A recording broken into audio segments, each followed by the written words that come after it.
कहानी शुरू करने से पहले एक छोटी सी बात। अगर आपको डर लगना पसंद है और आप रोज ऐसी डरावनी कहानियां सुनना चाहते हैं, तो अभी तक अगर आपने हॉरर टक को सब्सक्राइब नहीं किया है, तो भूत की कसम सब्सक्राइब कर लीजिए, बेल आइकन दबा दीजिए, क्योंकि यहाँ कहानियां सिर्फ सुनाई नहीं जाती, रात की नींद भी उड़ा दी जाती है। तो जल्दी से सब्सक्राइब कर लीजिए और घंटी दबा दीजिए। कहानी का नाम आखिरी डिब्बा। रेलवे सफर पर आधारित भयानक कहानी। उस रात स्टेशन कुछ ज्यादा ही खामोश था। घड़ी में रात के ठीक 12:17 बज रहे थे। सर्द हवा प्लेटफॉर्म पर ऐसे घूम रही थी जैसे किसी को तलाश कर रही हो। पीली रोशनी वाले बल्ब टिमटिमा रहे थे, मानो अब बुझ ही जाएंगे। मैं, अमन, लखनऊ से पटना जाने वाली पैसेंजर ट्रेन का इंतजार कर रहा था। ट्रेन रोज इसी समय आती थी, लेकिन आज कुछ अलग था। स्टेशन पर गिनती के लोग थे। एक बूढ़ा कुली जो बिना वजह मेरी तरफ देख देख कर मुस्कुरा रहा था। एक औरत जो प्लेटफॉर्म के कोने में खड़ी थी, लेकिन उसका चेहरा बिल्कुल साफ नहीं दिख रहा था। और एक टिकट चेकर जो बार बार अपनी घड़ी देख रहा था, जैसे ट्रेन नहीं कुछ और आने वाला हो। अचानक दूर से ट्रेन की सीटी सुनाई दी। पौं, पौं, पौं। लेकिन ये सीटी आम ट्रेनों जैसी नहीं थी। इसमें दर्द था, इसमें कोई चेतावनी थी। ट्रेन आई, लेकिन ट्रेन प्लेटफॉर्म पर रुकी। डिब्बे गिनने लगा, 1, 2, 3। लेकिन आखिरी डिब्बे पर मेरी नजर अटक गई। वो डिब्बा बाकी डिब्बों से ज्यादा पुराना, ज्यादा काला और ज्यादा डरावना था। उस पर सफेद रंग से लिखा था, डिब्बा संख्या 13। मैंने सोचा, अरे, भारतीय रेलवे में तो 13 नंबर का डिब्बा होता ही नहीं। तभी पीछे से किसी ने धीमी आवाज में कहा, अगर जान प्यारी है तो उस डिब्बे में मत बैठना बेटा। मैं पलटा। वही बूढ़ा कुली। क्यों? मैंने पूछा। उसने मेरी तरफ देखा और उसकी आंखों में डर था। वो डिब्बा हर स्टेशन पर उतरता है, लेकिन कभी खाली नहीं होता। मेरे रोंगटे खड़े हो गए। फिर भी मैं चढ़ गया। मुझे पटना पहुंचने की जल्दी थी। मैंने डर को नजरअंदाज किया और सोचा, अंधविश्वास है, कुछ नहीं होगा। और मैं डिब्बा नंबर 13 में चढ़ गया। जैसे ही मैं अंदर गया, धड़ाम, दरवाजा अपने आप बंद हो गया। अंदर की बत्तियां मंद थीं। सीटों पर कुछ लोग बैठे थे, लेकिन कोई बोल नहीं रहा था। सबकी आंखें खाली थीं। मेरे सामने वाली सीट पर एक लड़की बैठी थी। सफेद साड़ी, खुले बाल, चेहरा पीला। मैंने पूछा, आप कहाँ उतरेंगी? उसने धीरे धीरे सिर उठाया और बोली, मैं तो उतर चुकी हूं। मेरे हाथ से बैग गिर गया। ट्रेन एक छोटे से स्टेशन पर रुकी। स्टेशन का नाम पढ़ा, शिवपुर, बंद। लेकिन बोर्ड टूटा हुआ था और स्टेशन पर एक भी जिंदा इंसान नहीं। फिर भी डिब्बे से 3 लोग उठे और उतर गए। लेकिन अजीब बात यह थी, जैसे ही ट्रेन चली, वही 3 लोग फिर से मेरे पीछे वाली सीट पर बैठे थे। मैं पसीने में भीग चुका था। मैंने चिल्लाकर पूछा, ये सब क्या है? तभी वही लड़की खड़ी हुई। उसकी गर्दन 180 डिग्री घूमी और उसने कहा, ये ट्रेन जिंदा लोगों की नहीं है, ये उन आत्माओं की है जिनकी मौत सफर में हुई थी। पूरा डिब्बा हंसने लगा। तभी टिकट चेकर अंदर आया, लेकिन अब वो इंसान नहीं था। उसका चेहरा जला हुआ था, आंखों से खून टपक रहा था। उसने मेरी टिकट देखी और बोला, तुम्हारा नाम लिस्ट में नहीं है। कौन सी लिस्ट? मैंने कांपते हुए पूछा। वो बोला, मौत की लिस्ट। मैंने खिड़की तोड़ने की कोशिश की, लेकिन बाहर अंधेरा नहीं था। बाहर सिर्फ लाशें थीं, पटरी पर बिछी हुई, और उन सब की आंखें मेरी तरफ देख रही थीं। सुबह हुई या नहीं? अचानक जोर का झटका लगा। मेरी आंख खुली। मैं स्टेशन के फर्श पर पड़ा था। सुबह हो चुकी थी। लोग मेरे चारों तरफ थे।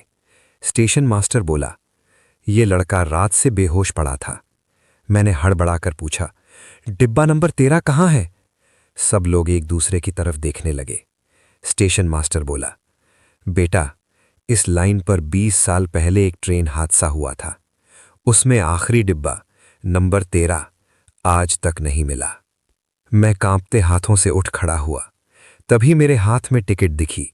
उस पर लिखा था डिब्बा 13, सीट 0, यात्री मृत। और पीछे खून से लिखा था अगली बार तुम उतर नहीं पाओगे। सुबह हो चुकी थी। स्टेशन पर आम दिनों जैसी हलचल थी। लोग चाय पी रहे थे, कुली आवाजें लगा रहे थे, ट्रेनें आ जा रही थीं।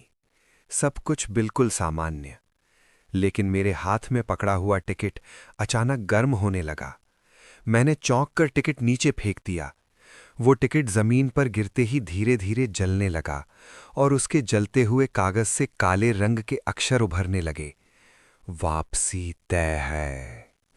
मेरे कानों में किसी ने बहुत पास से फुसफुसाकर मेरा नाम लिया। अमन। मैंने तेजी से पीछे मुड़कर देखा। कोई नहीं था, लेकिन मुझे महसूस हो रहा था मैं अकेला नहीं हूं। मैं दौड़ता हुआ स्टेशन मास्टर के कमरे में पहुंचा। मेरी सांसें तेज थीं, आवाज कांप रही थी। 20 साल पहले जो ट्रेन हादसा हुआ था, उसकी पूरी फाइल दिखाइए। स्टेशन मास्टर का चेहरा उतर गया। उसने बिना कुछ बोले अलमारी खोली और एक मोटी धूल से भरी फाइल मेरे सामने रख दी। फाइल के पहले पन्ने पर लिखा था रेल दुर्घटना, वर्ष 2005, डिब्बा संख्या 13, लापता, मृतकों की संख्या 47, एक यात्री लापता, शरीर नहीं मिला। नाम पढ़ते ही मेरे हाथ कांपने लगे। अमन कुमार, मेरा ही नाम। मेरे दिमाग में अचानक तस्वीरें आने लगीं। टूटी हुई पटरी, तेज रफ्तार ट्रेन, एक भयानक झटका, अंधेरा और किसी का हाथ जो मुझे खींच रहा था। ये यादें मेरी नहीं हो सकती थीं, लेकिन फिर भी ये मेरी ही लग रही थीं। स्टेशन मास्टर ने धीरे से कहा, कहते हैं उस हादसे में एक लड़का था जो पूरी तरह मरा नहीं और पूरी तरह बचा भी नहीं। उसी दिन से लोग आखिरी डिब्बे की बातें करने लगे। शाम ढल चुकी थी। प्लेटफॉर्म पर पीली रोशनी फैल गई थी। मैं बाहर निकल ही रहा था कि मेरी नज़र प्लेटफॉर्म के कोने पर पड़ी। वही लड़की, सफ़ेद साड़ी, खुले बाल। इस बार उसका चेहरा साफ दिखाई दे रहा था। वो मुस्कुराई। अब सब याद आने लगा है ना? मैं पीछे हट गया। तू जिंदा नहीं है? वो बोली, तुम भी तो पूरी तरह जिंदा नहीं हो।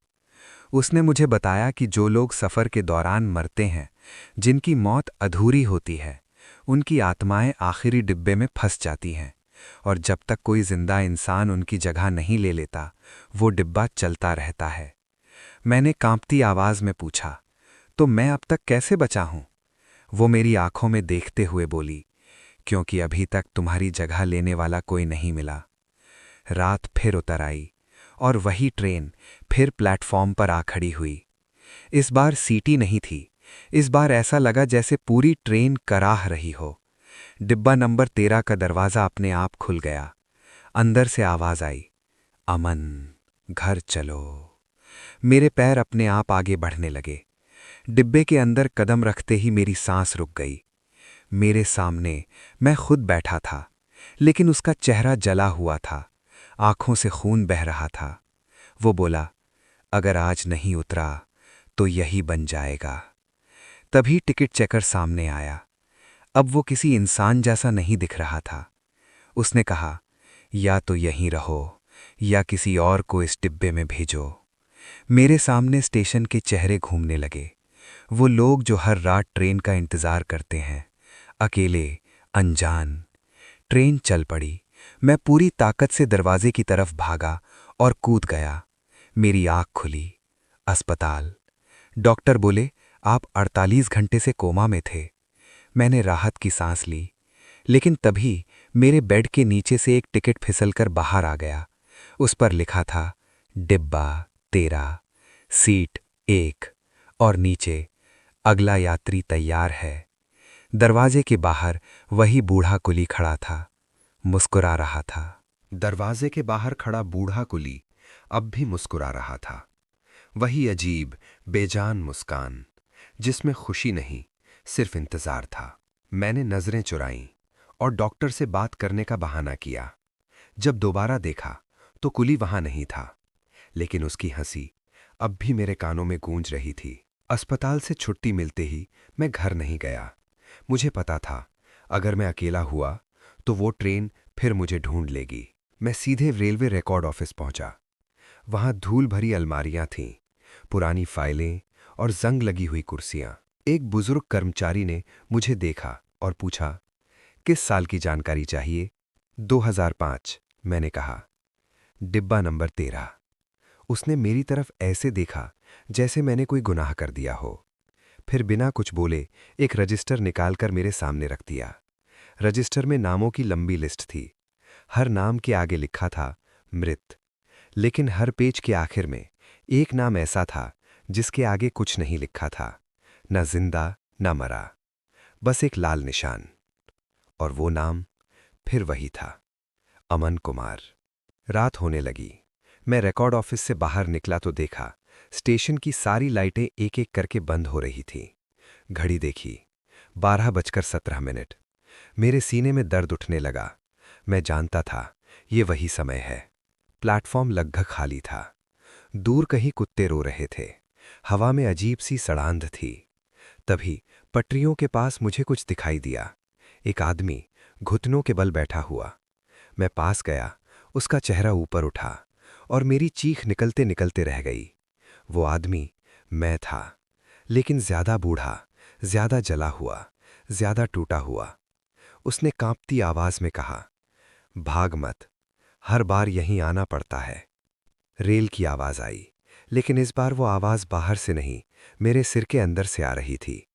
मैंने कान बंद किए, फिर भी आवाज नहीं रुकी। दरवाजे खुले। डिब्बा नंबर 13 धीरे धीरे प्लेटफॉर्म पर आकर रुका। अंदर से कई हाथ बाहर आए, काले, जले हुए, खून से सने, और सबकी उंगलियां मेरी तरफ इशारा कर रही थीं। मैं पीछे हटने लगा, लेकिन मेरे पैर हिल नहीं रहे थे। तभी वही सफेद साड़ी वाली लड़की मेरे सामने आ खड़ी हुई। उसकी आवाज इस बार नरम थी। अगर आज भी तुम नहीं चढ़े तो ये ट्रेन किसी और को ले जाएगी। और अगर चढ़ गया? मैंने पूछा। वो बोली, तो तुम पूरी तरह मर जाओगे। मेरे दिमाग में चेहरे घूमने लगे। स्टेशन पर सोने वाले लोग, रात में सफर करने वाले मजदूर, अकेले बैठे यात्री। मैं समझ गया, ये ट्रेन हमेशा किसी न किसी को चुन लेती है। अचानक किसी ने मेरा हाथ पकड़ लिया। मैंने पलट कर देखा, वही बूढ़ा कुली, लेकिन अब उसकी पीठ सीधी थी, चेहरा जवान था, आंखें जिंदा। उसने कहा, मैं पहला था, मैंने भी किसी और को बचाने की कोशिश की थी। उसने अपना सीना दिखाया। वहां रेलवे का पुराना बैज लगा था। मैं स्टेशन मास्टर था। हादसे की रात। उसने बताया कि डिब्बा नंबर 13 एक हादसे के बाद पैदा नहीं हुआ था। वो हादसा डिब्बे की वजह से हुआ था। एक ऐसा डिब्बा जिसमें मरने वाले लोग मरकर भी नहीं मरते। ट्रेन का दरवाज़ा बंद होने लगा। समय खत्म हो रहा था। कुली ने मेरा हाथ छोड़ा और बोला, अगर सच में इसे रोकना है तो अंदर जाकर इसे जला देना होगा। लेकिन फिर मैंने पूछा। उसने मुस्कुराकर कहा, तो फिर कोई भी वापस नहीं आएगा। मैंने आखिरी बार प्लेटफॉर्म की तरफ देखा और फिर डिब्बा नंबर 13 में कदम रख दिया। अंदर अंधेरा नहीं था, अंदर यादें थीं, चीखें थीं, अधूरी जिंदगियां थीं। डिब्बा कांपने लगा। मैंने आंखें बंद कीं। जब आंख खुली, मैं प्लेटफॉर्म पर था। सुबह हो चुकी थी। लोग चिल्ला रहे थे, अरे वो पुराना डिब्बा जल गया। मैंने अपने हाथ देखे, काले नहीं थे, ठंडे नहीं थे। मैं सांस ले रहा था। लेकिन तभी मेरी जेब में कुछ खनका। मैंने हाथ डाला। एक टिकट, जला हुआ, आधा। उस पर सिर्फ एक लाइन बची थी, कुछ सफर कभी खत्म नहीं होते। और दूर कहीं रेल की पटरियों के नीचे किसी ने धीरे से हंसना शुरू किया। रेल की पटरियों के नीचे से आती हुई हंसी अब साफ सुनाई दे रही थी। ये हंसी किसी एक इंसान की नहीं थी। ऐसा लग रहा था जैसे कई गले एक साथ हंस रहे हों। धीमी, टूटी हुई, दर्द से भरी हंसी। मैंने पीछे मुड़कर देखा। पटरियों के बीच अंधेरा थोड़ा थोड़ा हिल रहा था, जैसे कोई चीज जमीन के नीचे सांस ले रही हो। स्टेशन पर लोग जमा हो गए थे। सब उस जले हुए डिब्बे की बात कर रहे थे। कहते हैं बहुत पुराना था, अपने आप आग लग गई। अच्छा हुआ हट गया। मैं कुछ नहीं बोला, क्योंकि मैं जानता था वो डिब्बा हटा नहीं है, वो सिर्फ दिखना बंद हुआ है। उस रात मैं घर नहीं गया। मुझे डर था कि जैसे ही मैं अकेला हुआ, कोई आवाज फिर मेरा नाम लेगी। मैं स्टेशन के पास बने धर्मशाला में रुक गया। कमरा छोटा था, दीवारों पर सीलन और खिड़की के बाहर सीधी पटरी दिखती थी। मैंने लाइट बंद की और लेट गया, लेकिन नींद नहीं आई। रात के ठीक 12:17 पर खिड़की के बाहर से आवाज आई, टक टक टक, जैसे कोई लोहे से पटरी खटखटा रहा हो। मैं उठकर खिड़की के पास गया। पटरी पर कोई नहीं था, लेकिन अगले ही पल मुझे महसूस हुआ मैं अकेला नहीं हूं। कमरे की हवा अचानक ठंडी हो गई। मेरी सांस से भाप निकलने लगी। पीछे से किसी ने फुसफुसाया, तुमने हमें अधूरा छोड़ दिया। मैं पलटा। कमरे में स्टेशन के वो लोग खड़े थे जो उस रात डिब्बे में थे। वही खाली आंखें, वही बेजान चेहरे, लेकिन इस बार उनके पैर जमीन को छू रहे थे। सफेद साड़ी वाली लड़की आगे आई। उसकी आवाज अब डरावनी नहीं थी, थकी हुई थी। डिब्बा जला, लेकिन हम नहीं।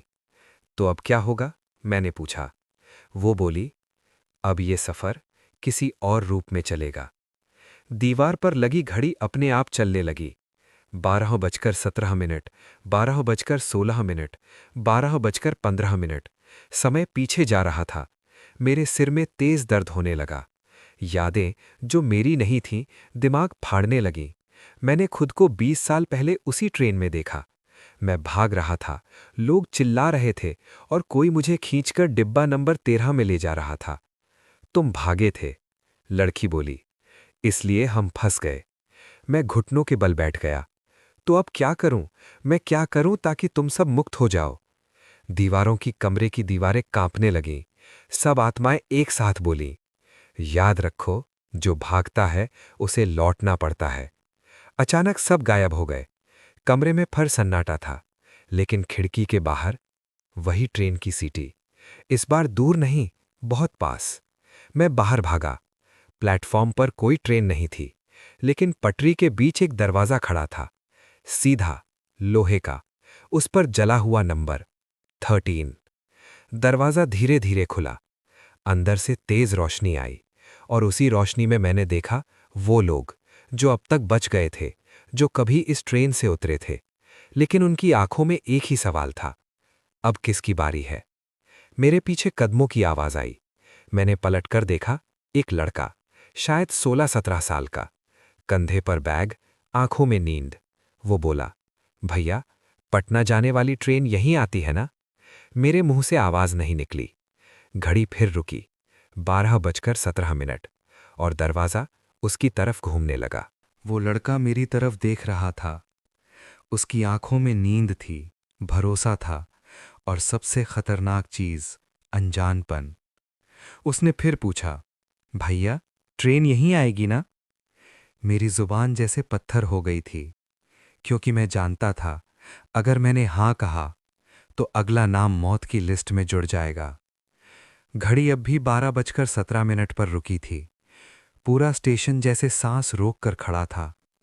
लोहे का वो दरवाजा धीरे धीरे उसकी तरफ घूम रहा था। पटरी के नीचे से वही हंसी अब और तेज हो गई थी। मैंने उसका हाथ पकड़ लिया। नहीं, मैंने कहा, इस प्लेटफॉर्म से कोई ट्रेन नहीं जाती। वो चौंका, लेकिन बोर्ड पर तो लिखा है। मैंने पीछे देखा। जहां बोर्ड था वहां अब कुछ भी नहीं लिखा था, सिर्फ जले हुए निशान थे। तभी हवा अचानक उल्टी बहने लगी। धर्मशाला की खिड़कियां जोर जोर से बजने लगी। स्टेशन की लाइटें एक एक करके बुझ गईं। अंधेरे में मुझे वो सब दिखाई देने लगे जिन्हें मैंने पहले सिर्फ महसूस किया था। पटरी के दोनों ओर लोग खड़े थे। कोई आधा जला हुआ, किसी का सिर नहीं, किसी के पैर उल्टी दिशा में। सब चुप थे, बस देख रहे थे। सफेद साड़ी वाली लड़की मेरे पास आई। उसकी आंखों से अब खून नहीं, आंसू गिर रहे थे। हर बार कोई ना कोई बचाने की कोशिश करता है, उसने कहा, लेकिन ट्रेन ट्रेन खाली नहीं जाती। तो इसे रोकने का तरीका क्या है? मैंने पूछा। उसने पहली बार मेरी आंखों में डर से देखा। किसी एक को नहीं, पूरे सफर को खत्म करना होगा। जमीन हिलने लगी, पटरियां जैसे सांप की तरह बल खाने लगीं। लोहे का दरवाजा पूरा खुल गया। अंदर कोई डिब्बा नहीं था। अंदर एक पूरा स्टेशन था। वही स्टेशन, लेकिन जला हुआ, टूटा हुआ और लाशों से भरा हुआ। मुझे खींचा गया। मैं अब उस अंदर वाले स्टेशन पर खड़ा था। यहां आसमान नहीं था।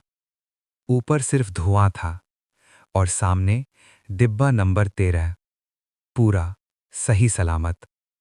उसके दरवाजे पर नाम लिखे हुए थे, एक एक करके, और आखिरी नाम धीरे धीरे उभर रहा था, अमन कुमार। दूसरी बार मेरे पीछे कदमों की आवाज आई। वो लड़का भी अंदर खिंच चुका था, डरा हुआ, रोता हुआ। भैया, ये कहाँ आ गए हम?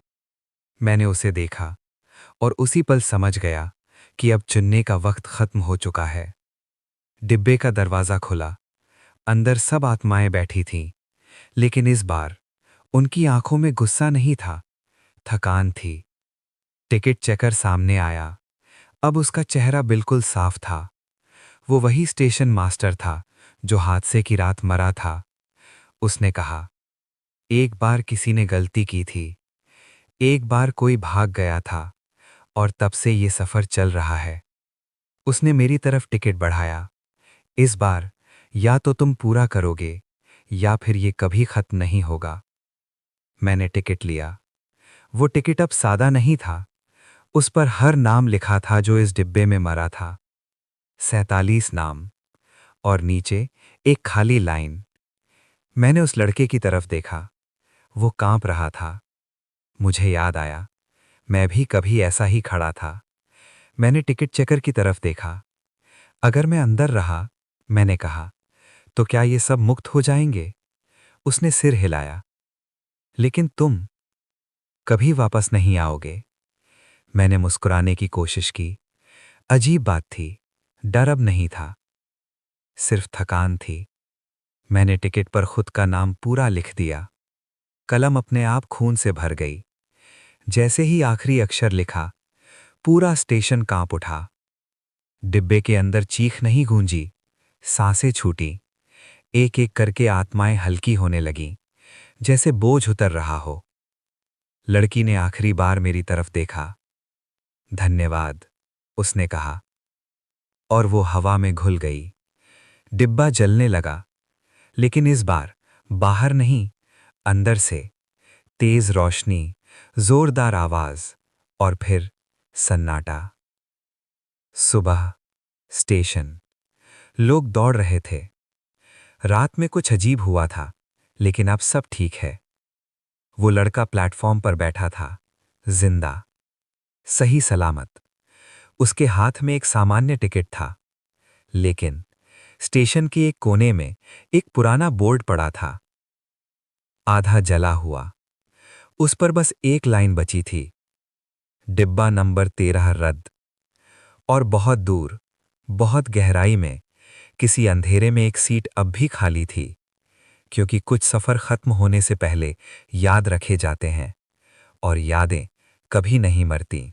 अगर इस कहानी को सुनते हुए किसी भी पल आपके रोंगटे खड़े हुए हों, अगर किसी भी पल आपने अपने आसपास देखा हो, अगर इस कहानी ने आपको एक पल के लिए भी चुप कर दिया हो, तो समझ जाइए, डिब्बा नंबर 13 का असर अब आप तक भी पहुंच चुका है।